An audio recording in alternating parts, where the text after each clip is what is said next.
What's up everyone, Crooks here. So lately I've noticed that there's not a real Karazhan walkthrough or a guide on YouTube that wasn't a transmog run, so I decided to do a full Karazhan raid guide. This video is just a quick run through, however I got the link to the full and very in-depth written guide with more tips and tricks in the description below for those who prefer to read it. Hope you all enjoy and let's get started. Attumen the Huntsman. This is a very easy fight, if not the easiest fight in Karazhan.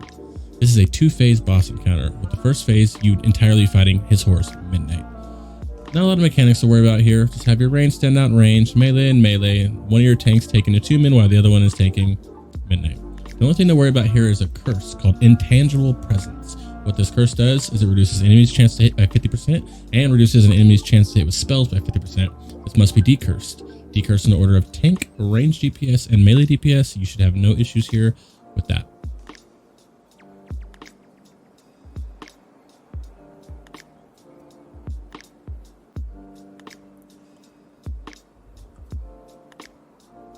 At 25%, Midnight will go away, and then you are stuck fighting Attumen. There's an aggro drop that happens, so ease up and let your tank build aggro while everybody runs in, stacks behind Attumen, and just pumps him down. GG.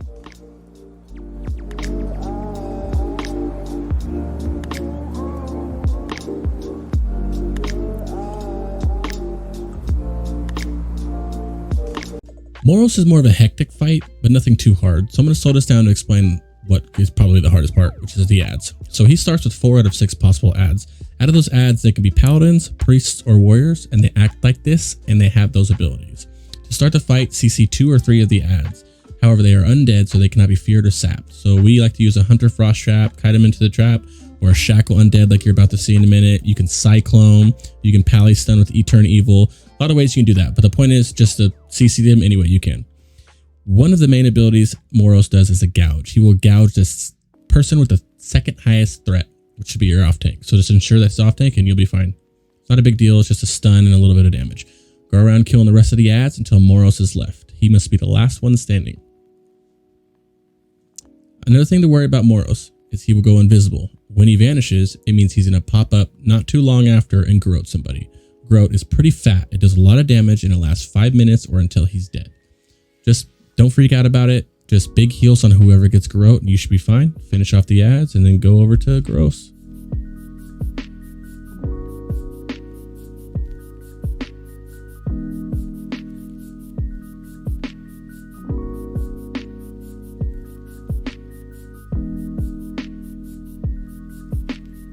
The next boss, Maiden of Virtue. Really simple fight. Pretty much a tank and spank. As you can see, have your tank her on the platform above. Have your range spread out in between the pillars to make sure they're spread. Have the melee stack behind her and start pumping.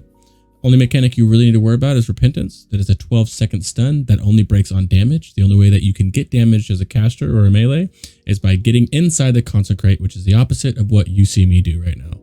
This is the result of not preparing and running in 5 seconds early like you're supposed to do. You can reposition the tank and have him come bust you out, but this is a punishment well deserved in my opinion, so eat it. Another thing to worry about is Holy Fire. This is a hard-hitting dot that we have marked with Skull. It's an automatic add-on that does it by itself. You can get it if you want. If not, no big deal. Either way, just dispel the dot from him and you'll be good to go. Another thing to point out is, you see how I get Repentance just now and I'm inside of it, but I'm still stunned? I didn't get far enough inside. It's a visual bug on the server. Just scoot in an extra foot or two and you should be fine. Last thing to worry about is Holy Wrath. It is this yellow chain you're about to see right now. It is a beefy dot. This is why you spread out, because it jumps 40% per person that it hits in damage. It's pretty fat. So just spread out, clap her ass, good to go. The Opera event. Super easy fight. There's 3 possible events you can get. One, Big Bad Wolf. The other one is Romeo and Juliet. Romolo and Julianne is what they call her. And then the Wizard of Oz. I chose the Wizard of Oz because it's the only, pretty much literally, they're all easy, but this is the one that actually you have a kill order at least. So there's a slight difficulty in comparison to the other two. But other than that, it's still fucking super easy. If you get Big Bad Wolf, tank and spank. If you get Gnome, run away because he'll chase you for a little bit and try to eat you. There's a 3-second fear. If you get Romeo and Juliet, tank and spank him. Just nuke him down. Kill her and then kill him and then kill both at the same time. Just make sure they die within 10 seconds of each other. Otherwise, they res back to full health and dispel their debuffs, and that's it. As for this fight, the kill order is Dorothy, Lion, Strawman, and Tinhead. After all are dead, the Crone comes out. Keep your off tank on Dorothy because her main tank can take more damage and Tinhead does more damage. Keep the lion feared until you're ready to kill him. And as for Strawman, as you can see me doing right now, you can have a warlock or a mage pump fire spells into him because he has a conflagrate self proc, meaning whenever fire damage gets hit with him, strong fire damage, it like confuses him and stuns him, and he kind of just looks like a fucking idiot the whole time. So just nuke fire into him while the rest of your raid kills everything else. When everything else dies, you turn on Strawman and then Tin Head, and then Crone comes out. You just nuke Crone down. GG. Next fight, Curator. Very easy fight. However, it's a slight DPS and gear check. There's not much really you can do. Starting in phase 1, he takes a 95% damage reduction, which is fat, so don't blow any cooldowns. Save them for the phase 2. Only thing really to worry about is something called Hateful Bolt. It is a hard-hitting damaging ability that hits the second highest threat target, which should be your off tank, so plan accordingly. Only other thing to worry about in this phase is the little blue flares you see in the background. He summons them for a significant amount of mana. Every time you kill one, he summons another one. DPS should be hard focusing them, and that's all they should be worried about doing. After a while, he will run from summoning them, and when he runs he then begins to evocate, which makes him take 200% increased damage. Blow Lust, blow your cooldowns, and go ham on him. This is the only thing you got to do here. After evocate ends, he goes back into phase 1, and it's rinse and repeat until he's dead. Easy fight, guys. GG.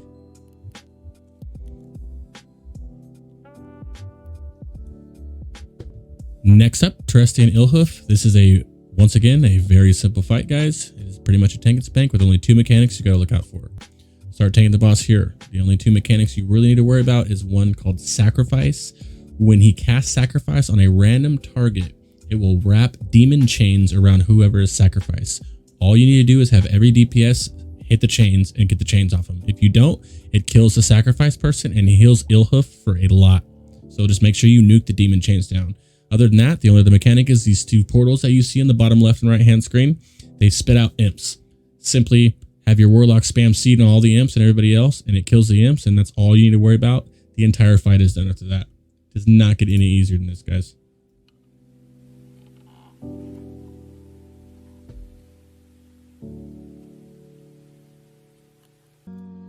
Shade of Aran. This is a very fun fight, however it is very hectic and easy to mess up on. First off, he's a mage, remember that. So he casts arcane missiles, frostbolts, and fireballs all the time, constantly throughout the fight. So assign some interrupters to interrupt the fireballs and frostbolts. Don't worry about interrupting arcane missiles. He has a bunch of abilities to worry about, but the most important ones to worry about are Arcane Explosion. That is what you think it would be. But first, he sucks in everybody, and then you have to run away. If you don't run away out of the range of the Arcane Explosion before it goes off, it pretty much one-shots you. So just be careful and make sure you get out of there really fast. Another one he does a lot is Flame Wreath. I don't have footage for it right now on this one, but all it is it puts a huge fire wreath around you, and anybody who crosses in and out of the fire, it procs it and one-shots that person, whoever crossed it, or both of you guys if someone entered your thing. And the other one to worry about is Blizzard. It is exactly what you see, a blizzard that goes clockwise. Just have your range scoot in or move clockwise with it to avoid it.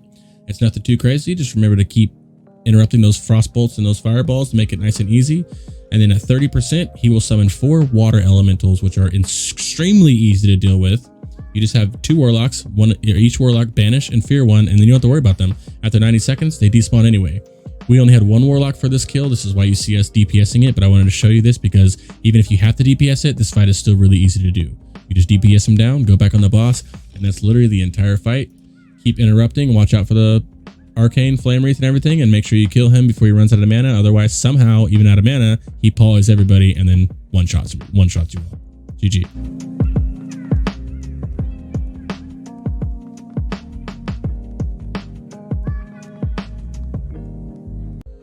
The chess event. Super easy. Talk to Medivh to start the fight, then go talk to one of these pawns, get in it, and fight. That's all you do. There's not really a tactic you can do out of there. Move the pawns out of the way and rush the enemy king. When you're inside of them, they have 4 different abilities. Each one has 2 different special abilities. You just use them, pump, kill the king, and that's it. Not much to talk about here. All right, on to Prince. This is actually the last boss, but a lot of guilds do Netherspite and Nightbane last, so this kind of can't be the last boss sometime. Not a lot of mechanics to look out for. The Shadow and Pain is a dot. Just dispel it whenever it comes up. It's not a huge deal. Just gives you something to do in the meantime. This is a 3-phase encounter. First phase is pretty much that dot. That's all he does, really. Nothing too crazy. Just tank him along this wall and tank him. Watch out for the Infernals that spawn. They spawn. They just emit a Hellfire. It's not that big of a deal. Just get out of it and don't get hit by it. Occasionally, he will do Enfeeble. This is the main ability. It turns you purple, like so. Brings you down to 1 HP. And then afterwards, he does something called Shadow Nova. And if you're in range of that, it will obviously kill you because you have 1 HP. So just move out of the way of that. It's not a big deal. As you can see, we keep running out for Enfeeble just like that. Phase 2 begins when his hands light up like that because he starts to use 2 axes. He still does Shadow Word Pain and he still does Enfeeble, just does more damage to the tank. Also not a big deal. Lastly, Phase 3. Instead of doing Enfeeble, he quits doing that and instead starts throwing his axes around. Nothing huge changes, just dodge the Infernals, dispel the dot, clap his butt cheeks. GG, you win.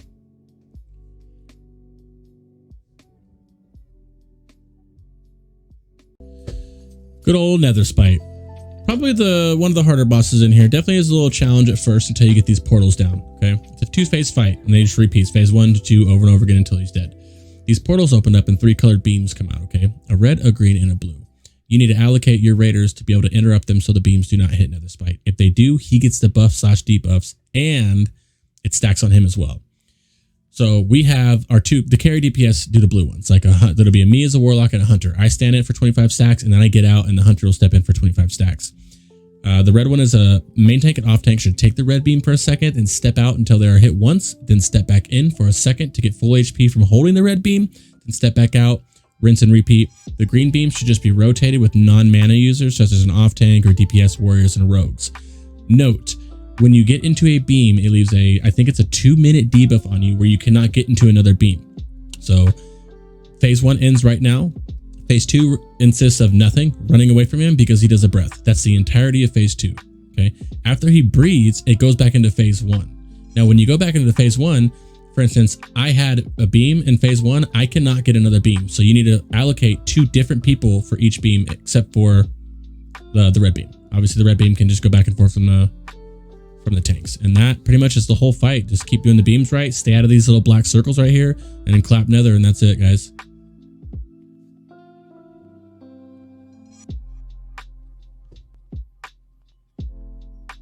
All right, and last but not least, Nightbane. Probably the hardest boss here and easily the last boss. Start with the tank, take him sideways like that because he has a tail swipe and he breathes fire. So if you tank sideways, nobody can get hit by the tail or the fire. This is charred earth. Obviously, it just leaves a patch of charred earth on the ground. Move out of it as soon as you can. He also has a fear. You can't really do much about that. Eat it if you can. If not, just eat the fear. Run out of charred earth and just keep pumping. That's all phase 1. There's not much to do in that. You just keep pumping. Avoid the charred earth. Eat the fear. Rinse and repeat until she takes flight. As soon as he goes in the air, that is phase 2.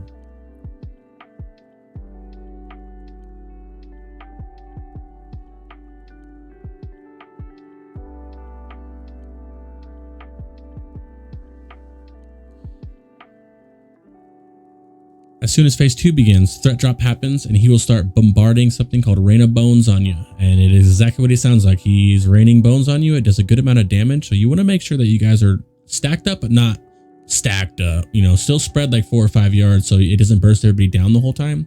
And as well, when she's in the air, she will spawn little skeletons, I don't know why I keep calling it a she, but whatever, I'm rolling with it. She will spawn skeletons, which you guys just nuke down. The skeletons are immune to magic, so you can't actually do any damage to them if you're a magic user. So just use your physical and holy DPS. Holy actually hurts it. So use your physical and holy DPS to burst down the skeletons as soon as they spawn while she's in the air. You can take them if you want, but there's really no reason to. Just nuke them, just blow your cooldowns on them. Like these guys right here, you want to kill them as fast as possible because they start to pump a little bit, okay? Upon landing, Nightbane also has a threat reduction, so give it a few seconds for your tank to build aggro. Also, throughout the fight, do not go too far away. If you're over 30 yards, I don't remember how much damage it does, but if you're over 30 yards away at any time, she will start spitting fireballs at everybody. So just make sure that you are within 30 range of the boss at all times, and then you just clap away. Nothing much out of that, guys. It looks hectic, but it's really not as bad as it is, especially with some practice.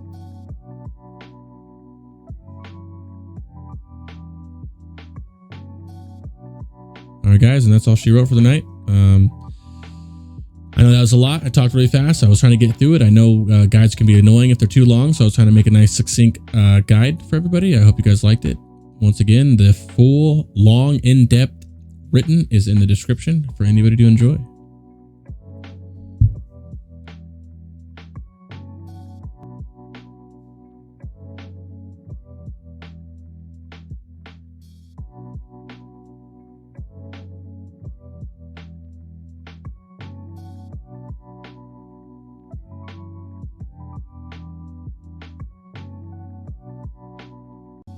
Once again, thank you guys for watching. I hope you guys appreciate it.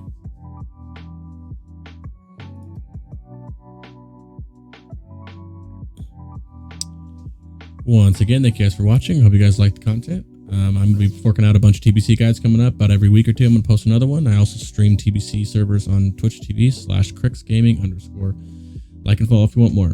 Thanks, guys. Peace.